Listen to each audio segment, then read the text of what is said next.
Welcome to day 15 of the 21-day journal excursion, The Attributes of God. I am your journal facilitator, Rise and Win Coach Cynthia Newell of Dare to Dream Spiritual Life Coaching Practice, and I am so elated that you are sticking to the course. Do you know that we are just 6 days away from being done? Can you believe that? Look at where you started and where you are now. I hope that you're feeling more stronger in your faith, more confident in God and God's ability to handle your life. And so I'm excited. Yes,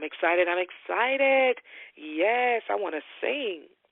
I want to say this. The Lord wants us to be successful in all that we do, especially when it's in alignment with His will for our life.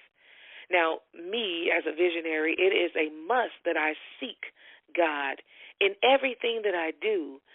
I seek God for wisdom in my marriage, in my ministry, in my business, even in motherhood.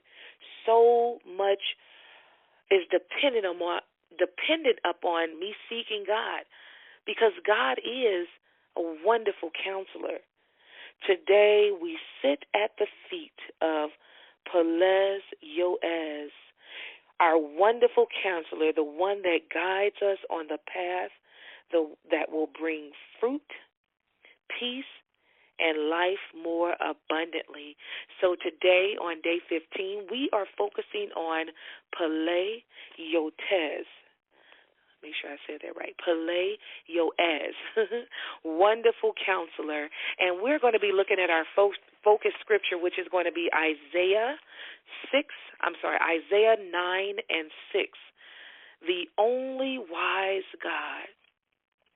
In your journaling today, I want you to list out all the areas of your life you feel you have been least successful in. Are you divorced? Are you 3 times divorced, 2 times divorced? Have you had relationships that have failed? Do you constantly find yourself tripping up over money? Do you find yourself not being able to keep a job?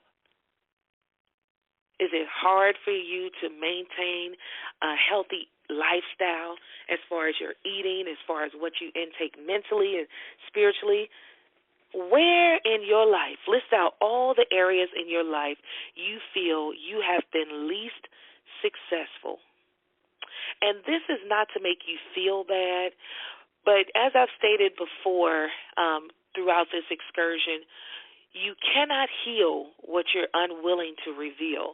And so you listing out these areas will show you a lot of times a pattern, a theme that goes into play in each of these areas in a subtly different way, but it's still the same. And so I want you to journal out all the areas of your life you feel you have been least successful. And then I want you to answer this question. What current situation do you believe you are failing in and need Peleh to counsel you so that you are kept from futility of mind and short-sightedness? I'm going to ask that question again. It's a little lengthy. What current situation do you believe you are failing in?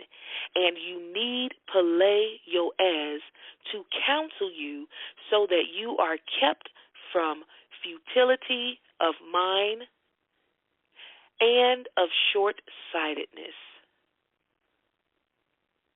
And then I want you to declare with power and authority that I have access to the greatest wisdom and the deepest counsel through Peleh.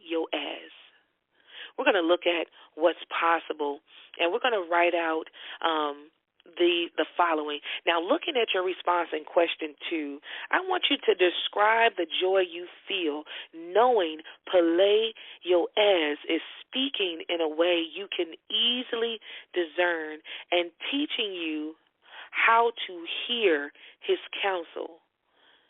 Write out how making His ways pleasant and your paths peaceful is sending relief to your life. God is our wonderful counselor. We have many people out here professing to know this path and know how this works, and they'll tell you they know the best way to get this place and that place.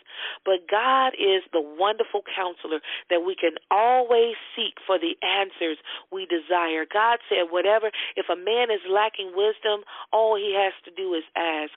And God being the only wise God, we know that we're going to get answers to the pressing problems and situations that we have in our life that's going to yield us the best fruit that will last and that will produce and that will feed many.